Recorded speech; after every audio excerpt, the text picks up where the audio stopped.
So my name is McNiffe and I'm a full-time carer for my son Jack. Jack is now 19 years of age and he has spent so much of his life in hospital.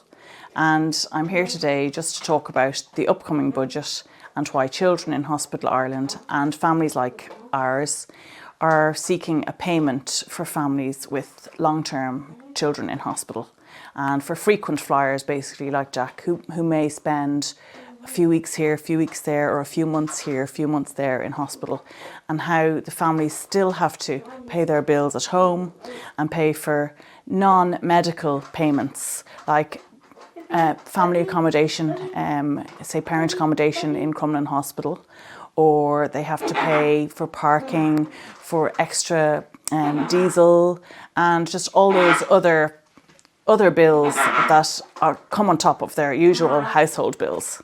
Never any support from the government. Jack spent his first 3 years in Crumlin, and last year he was 8.5 months in Crumlin, and we do generally have long admissions. I'm a full-time carer, so I'm on a very small carer's allowance, and so it is just very, very difficult.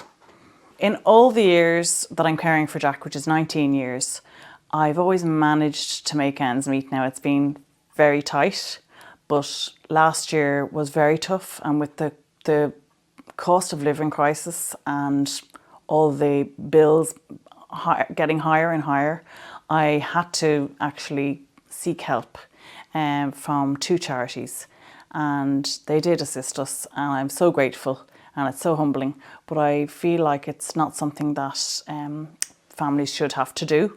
So I do think that when somebody's caring for their child in hospital 24/7, that the government should recognise that, and instead of penalising us, which can sometimes happen, that they assist us.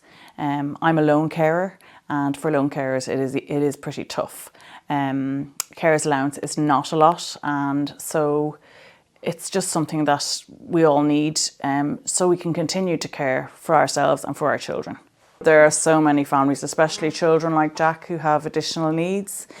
Children with Down syndrome, if you're ever on a ward, the majority of children usually have additional needs. And there are many medical conditions associated with Down syndrome particularly. So yeah, it's difficult, and already having a disability is really difficult, and the financial burden is great on families.